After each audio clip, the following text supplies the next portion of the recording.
Hi, everybody. Welcome to our Change Walk webinar. We're just going to Carrie, your audio's cut out.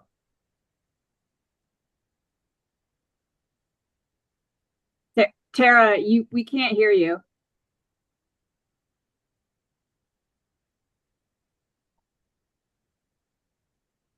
Don't worry, we'll fix this all in post.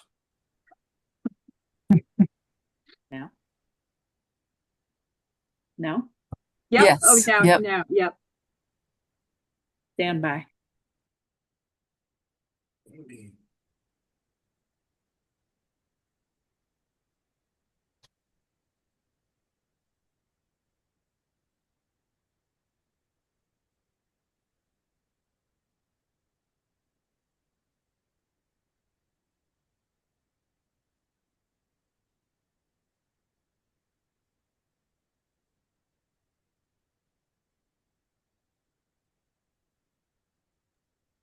How about now? All right. Okay. So again, welcome everybody. Thank you for joining us on this snowy Wednesday to talk about Jane's Walk. I'm gonna go ahead and share my screen and we'll get started.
Thanks everybody for coming again.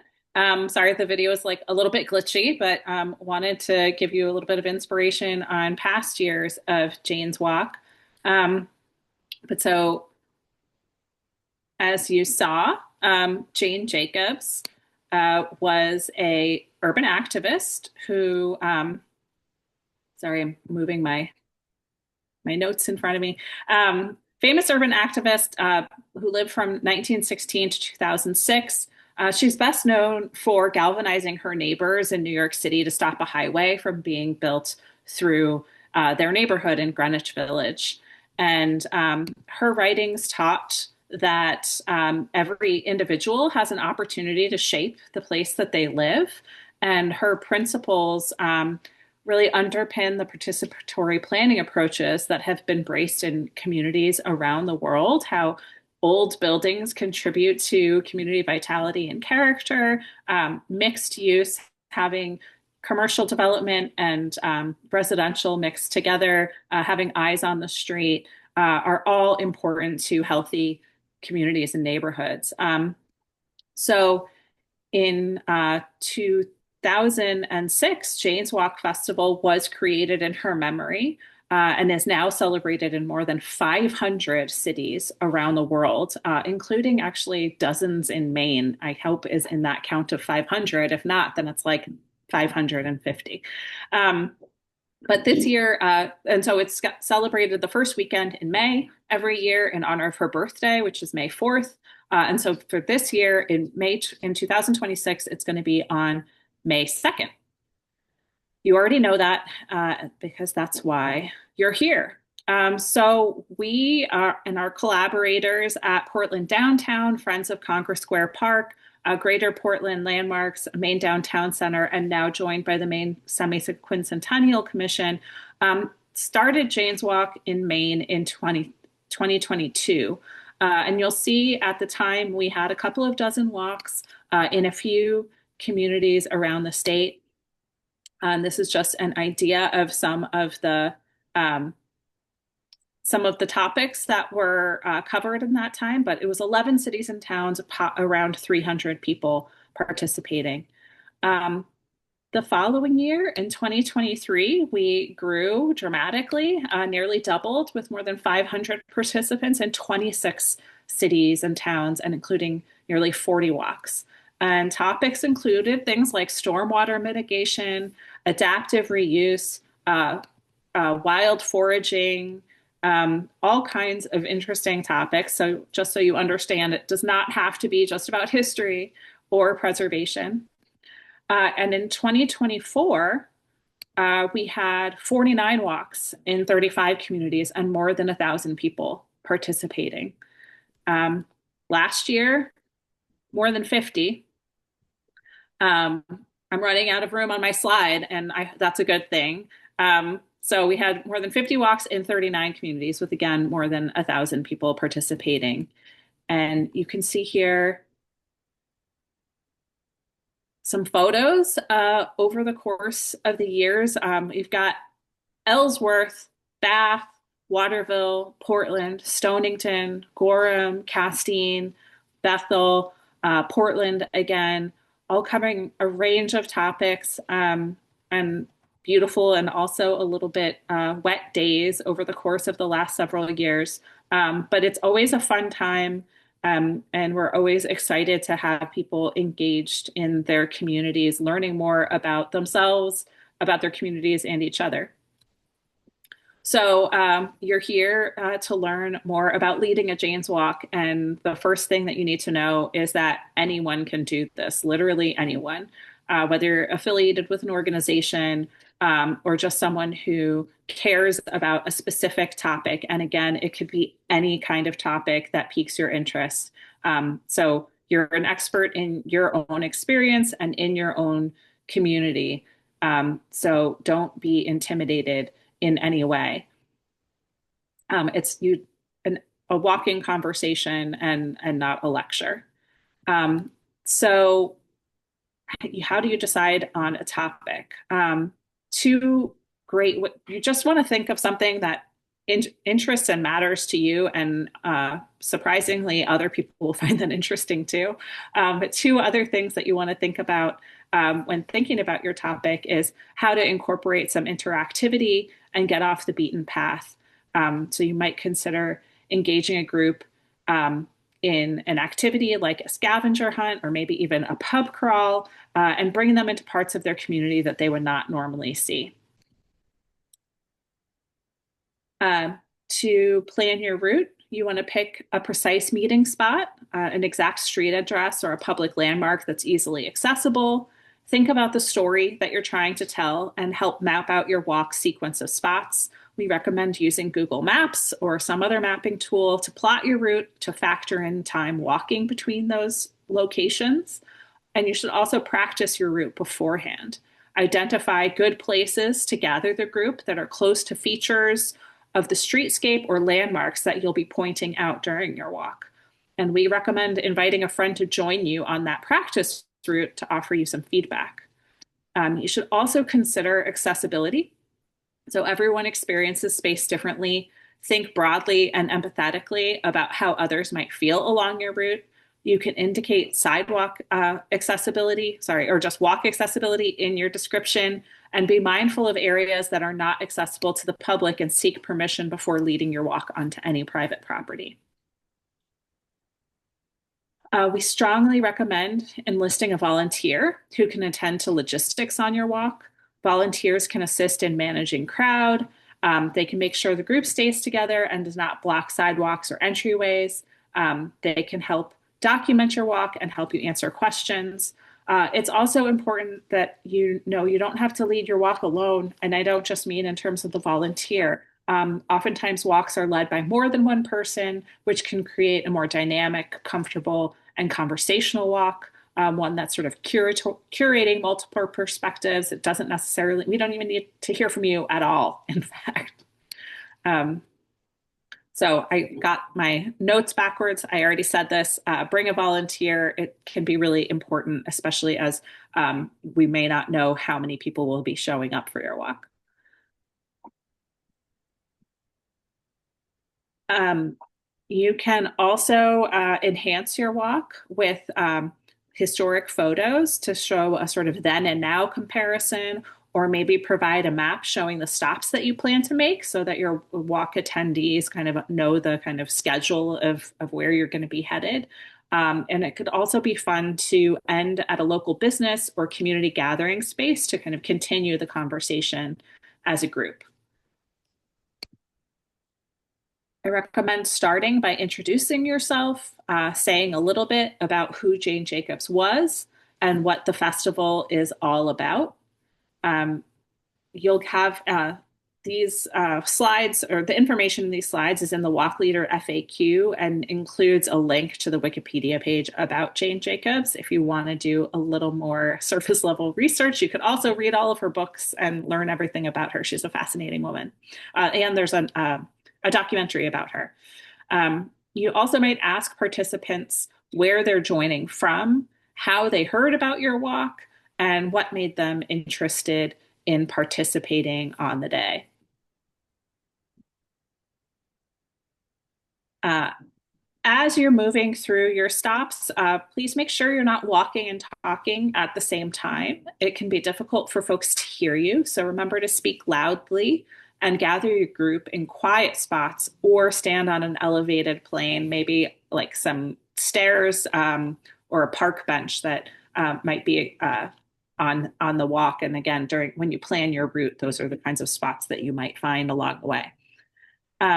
The first 50 walk leaders are guaranteed to receive a Jane's Walk Maine t-shirt. And so you should wear your t-shirt on the day so that you are easy to spot, so that you can rally your group as they join you. Make sure that you remain open to dialogue. So, for example, ask the crowd if anyone remembers a building's previous use or if they can spot a significant architectural detail if you're going the sort of architecture route. But don't also be afraid to ask the group to answer a question that you don't know the answer to. Again, it's a conversation, and it's also important that walk leaders learn during the progress of this conversation as well. We do want to make sure that you capture the fun. It's always great, as you saw before, to see photos from previous years and hear how people felt about their experience. We will, in Walk Leader information, we'll share a drive for you to drop photos in at the end of the festival, and those will wind up on our website and in promotions for next year. I think it's great for people to see the fun they missed out on, so that this can continue to grow, and people will definitely mark their calendars to join in subsequent years. So we will do our best to promote the festival, but since these walks are crowdsourced, so is the excitement about the whole day, and we will need your help. So you will submit your walk through our submission form on the Jane's Walk Maine website, which is janeswalkme.org. We also have a Facebook event that is already launched. You can share that as well. And we will, once you've submitted your walk, we'll engage with walk leaders for approximately the month leading up to the festival with promotional materials. We'll be making a flyer.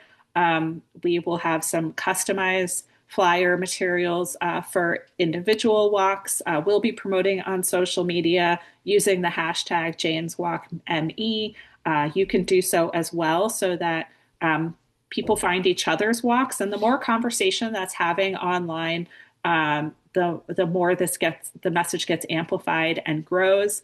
And again, we also sort of, for the more analog, we have flyer templates. You'll be able to download those, print it, take it to your local library or bulletin board and coffee shop, and make sure that people in your community know that your walk is happening. But that also presents an opportunity to be promoting the whole festival and other walks. And something I just want to say for those of you who are in close communities to one another, it really is terrific to have more than one walk in a given region or city or community, because it becomes an opportunity to spend, for your walk participants to spend a whole day there. So I would encourage you to not only think about your walk, but who else might you recruit to lead a walk, so that people are enticed to spend more time with you and your community's history. I'm going to now turn it over to Carrie Tyson from Portland Downtown, a seasoned walk leader, to go through the submission form and share what that looks like, and we can continue to answer questions along the way with that, and also answer other questions that you might have about what I've shared so far after Carrie has gone through the walk submission form. So let me turn it over to Carrie. Great, thanks everyone. Just confirming you can see my screen. Yep. Okay, great. So thanks, Tara. Just a brief moment to thank Tara for all she does. Maine preservation. She's really our guru here. For all of us other folks, she's led the way in the last 5 years, and in the 4 years, we're very lucky to have, and I appreciate her. I'm going to say that publicly. Here's the form. It's pretty straightforward. I think that a great job on sharing the description. I've done 4 different walks, and so I would say one of the key things here is just to share catchy title, which I tried to do on this particular walk, which I'm unofficially calling Imagine Peeing Here. My walk is going to be about I'm giving some real thought. I haven't officially done it yet, about public restrooms available in downtown Portland. It's a passion project of mine, and it's something we're working on here. And I've done a version of this with our friends at the Portland Society for Architecture, which we affectionately call the Pea Shed Walk. And this would be a slightly different. And so I put a little, and I just mocked up a quick description, which is this walk will visit available public restrooms in downtown Portland. Our goal is to show you where you can go. Geography is where it's a problem, where we have gaps in the Pea Shed, where we'll also talk about privilege, opportunity cost of not having enough facilities. You can see I have a lot more space here to fill out that narrative. I just pulled this up before that, and so I would encourage you to use as many of those characters as you can. I pulled a quick description here, 160 character allowances. This one reads, join your fellow friends to see and experience the Pea Shed of downtown Portland, where we have public restrooms, where we need them, problems, solutions. So pretty straightforward stuff. You talk about languages here, talk about the various walk themes, like in this case, I would probably call it food and entertainment. I'd probably keep this one to about an hour or so, and I think that's sort of the best walks, are give or take an hour, though I've certainly done them that have been a little more than 90 minutes. And I think that can work too. As far as date and time, there's really only one date. But these are rain or shine, as Tara will remind folks. The one thing I would mention to you with time is it seems like 10 a.m. and thereabouts are very, very popular. So when those of us there's some folks in Portland on here, what I had to do last year, I think half of the walk submissions I got were around 10 a.m. So I had to call everybody individually and see if we can move things around. And sometimes we can't because of schedules, but we really do, as the walk leaders in the community, try to space them in such a way that if someone wants to make a full day out of this, they can. So we do our very best there on that. It's not always possible, but I would just ask you to keep that in mind when you're thinking about your alternate time that you submit as well. simple starting location. I tend to put my email or cell phone in these things. Not everybody's comfortable doing that, and then that's perfectly no problem. But it is something you can consider. And again, where you go, just keep in mind, as Tara noted earlier, that these walks, you're gonna have a lot of different folks on them at different abilities usually. And keep in mind the mobility concerns as well as the fact that it is a walk-in conversation. That's really the intent. It's not meant to be a tour. You're meant to have a chat, a conversation. So may not be going as far as you might think in your head, and you may want to shrink it a little bit. Again, the mobility challenges. There's some sustainability goal stuff here that is pretty self-explanatory. And then there is any of this, does it cover the 250th anniversary of the country? Maybe I'll talk about, in my case, historic outhouses. Who knows? Who knows? Should we invite our partner briefly to say something about America 250? If we must. I'll stop sharing. And No, you can keep going, Okay. but I just thought it was a moment to highlight the fact that you can choose to disclose whether or not your walk has any relationship to the Semi-Quincentennial, since we do have a partner in the Maine Semi-Quincentennial Foundation. Right. She is also your spouse and That's life right. partner, for those That's who do not correct. know. That's why I give her a hard time. The dear and lovely Miss Sarah Hanson, who can jump in here in a moment. Briefly, this is for your contact information in case we have to reach out to you. This is where we'll mail your t-shirt, hopefully. Any co-leader stuff, which I've done before, organization, if you're representing one. And if you can do a quick image on Canva or just take a photo and put some text over it, whatever the case may be. Again, copyright mindfulness and all image text, because we are trying to be as accessible as possible for folks who may need that sort of information. I'll stop sharing and turn it over to the dear and lovely Sarah Hanson to talk about that too. Thank you. And props, Tara, to pronouncing Semi-Quincentennial flawlessly. So for those of you who don't know, 2026 is America's Semi-Quincentennial, or 250th birthday. It's the July 4th officially will be the 250th anniversary of the signing of the Declaration of Independence. So as part of what the Maine Semi-Quincentennial Commission is working on this year in commemorating this is supporting Jane's Walk, which we're really excited to do. And so I'm hopeful that in some of your thinking about what kind of walk you want to host, we really encourage you to look at discussions about civics and democracy in public places, and really what community and democracy mean and how they show up in your built environment. So hope you click that button if you are planning on doing that. Don't keep it a secret. Definitely check that box. Thank you, Sarah. Thank you, Carrie, the dynamic duo.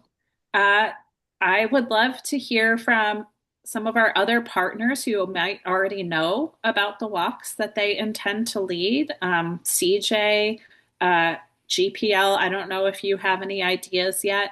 And then I would like to open it up to your questions. I'm happy to share mine.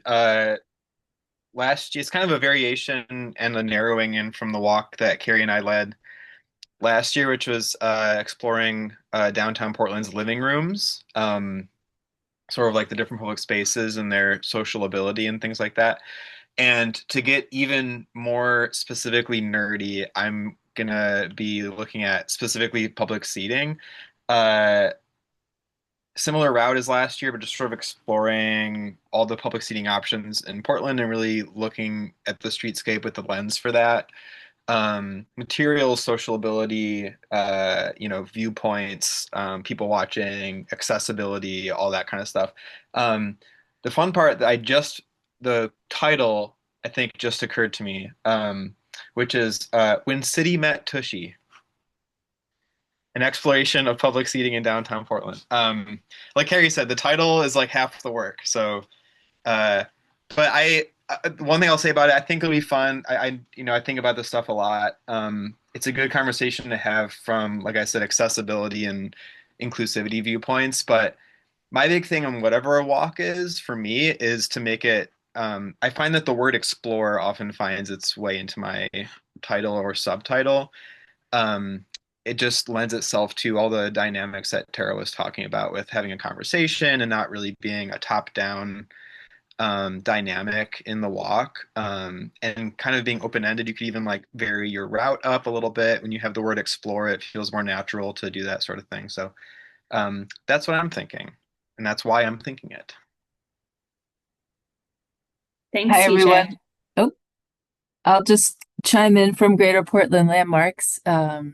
We last year did walks in Yarmouth and Gorham and in Portland, and we're hoping to have some similar versions of those this year. But in addition, we're talking with some other people in the Portland area, and hopes to have some related to the waterfront and parks. And Amy Keithan, our programs manager, is going to lead one. And since she's here, I'll let her describe it. We've been doing a lot of thinking about how you honor place when material culture doesn't exist there anymore. And that's especially important during the 250th. So we're going to be adapting a tour that we haven't really released publicly yet, and thought that this might be a great opportunity to do that, where we are looking at places in Portland that were historically significant during the revolution and that time period, and talking about how we can see the remnants of those events and sort of get an idea of what the city was like then. But also, this is a perfect opportunity to, as you were saying, Tara, to really have a conversation about, how important is that and how can we do that? So that's what we're hoping to do with this tour. Great, thank you. Folks not affiliated with any of the organizers who are here, do you have questions or do you want to share your ideas for your walks?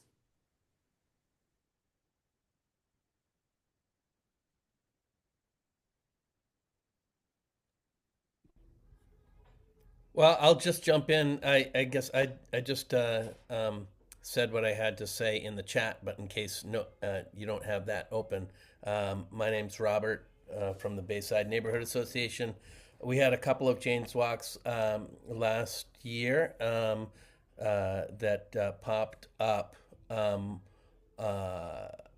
organically, and we'd like to sort of codify it, make it part of what we're calling Bayside Week, which starts on the 25th of April and ends on May 2nd. So hopefully Jane's Walk will be sort of the culmination. And then in the evening, we have our annual meeting.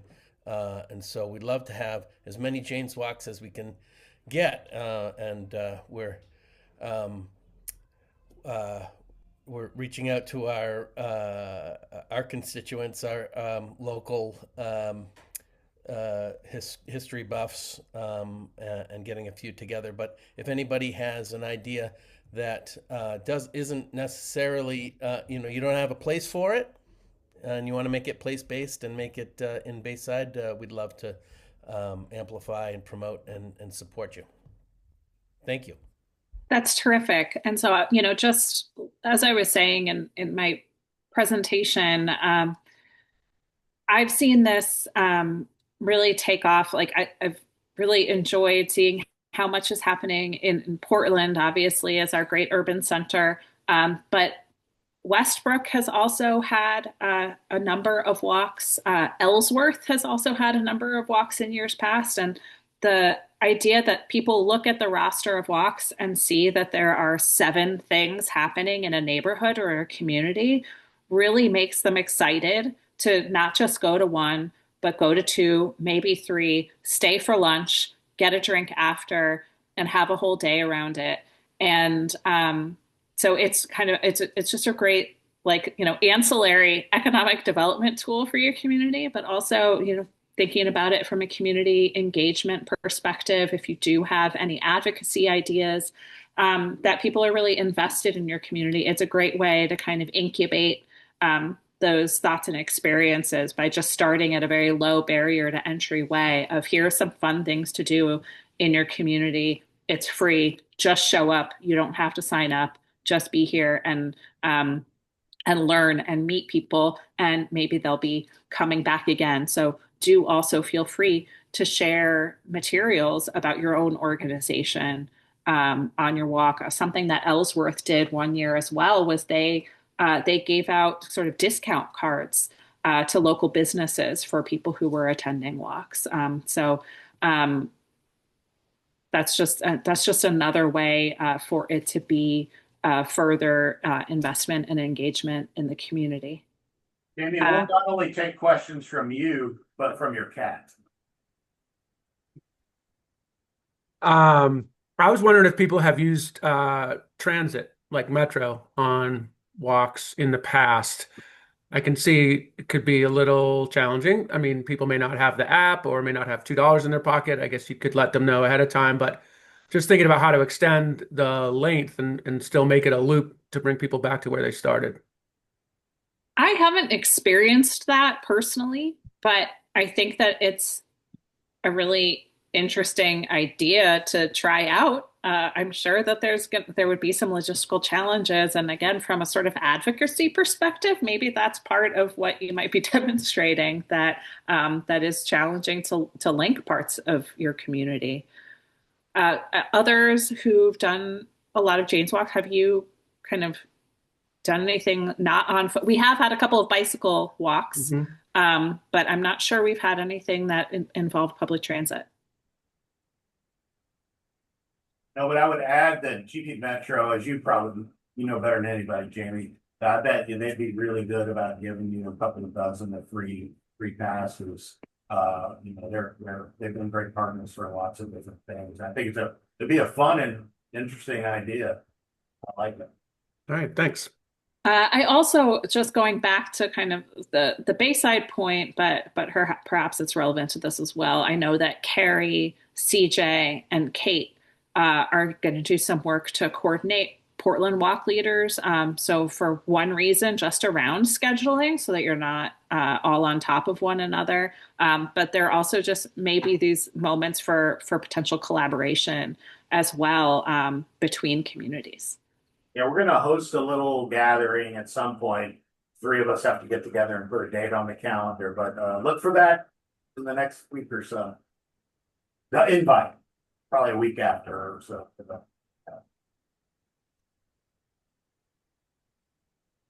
This is Riva. I'm sorry, I don't know how to put my hand up on the screen. That's okay.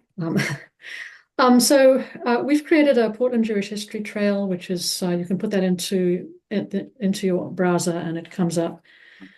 I think it's a terrific match for what Jane's Walk's trying to do. I'm really excited to offer that. It'll be a custom version because it's much longer. But I do, it's written very much with the other minority community walking trails of Portland in mind. And so it references them. We're all over the place. And so if there are other folk from those trails who are going to be turning up for to lead Jane's Walks, we should probably get us kind of lined up. So somebody interested in, learning about minorities in Portland could say, okay, I want to do, Jews and GBLTQ, blah, blah, blah, or I want to do African American, so because it's all of these communities and more in Portland have trails, and it would be great to be able to support each other and reinforce the stories we're telling. I think that's exactly right, and I think that's the real benefit of this gathering that this year we're finally going to do with some, greater Portland. Anybody would be welcome, by the way. Even if you don't live in this area, we're happy to extend the invite. That's it's a great fun.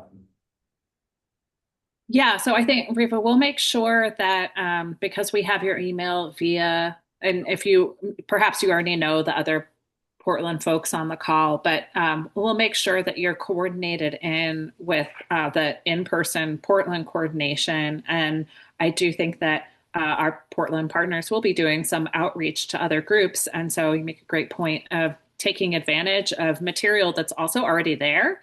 And that's like another point that I like to make about this is like, you don't have to be, you don't have to do original research to lead a walk. The original research you might be doing for when Tushy met City or Imagine Peeing Here, that you can take, some content that has already been created and just share it with others.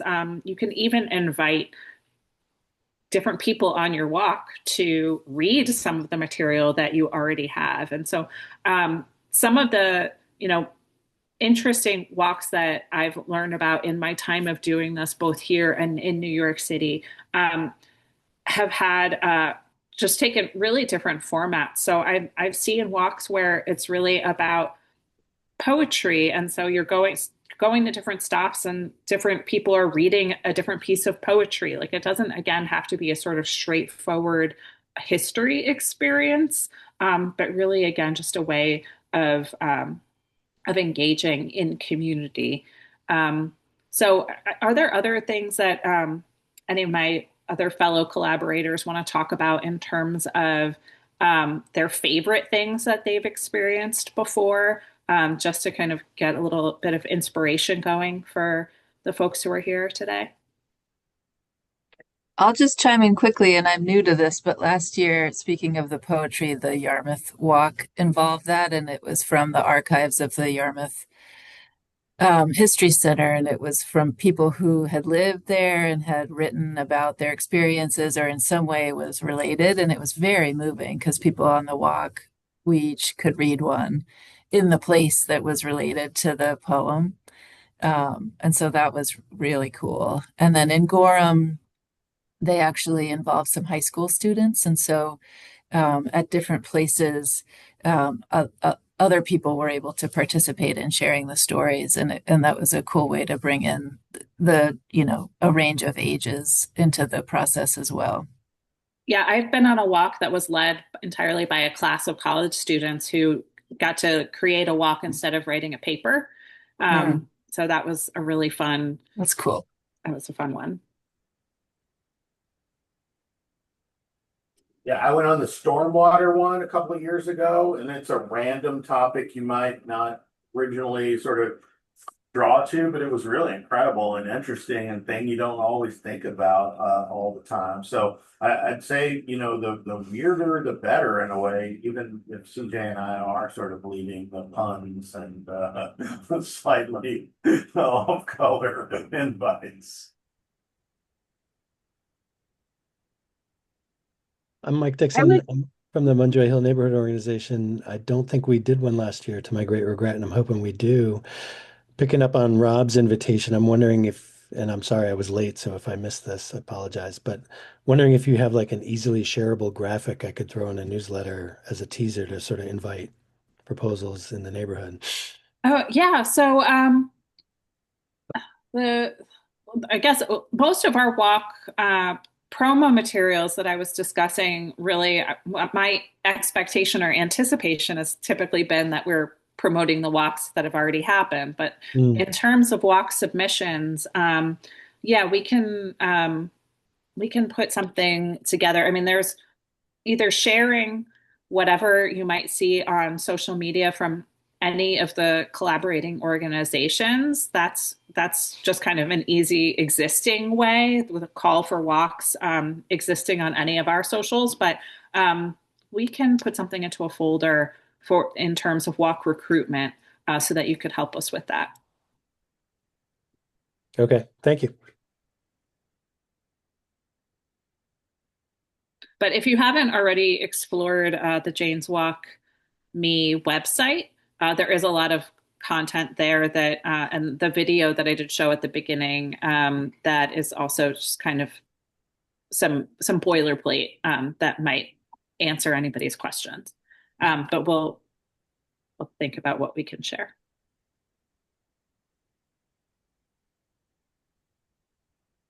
Other questions? Other memories, ideas?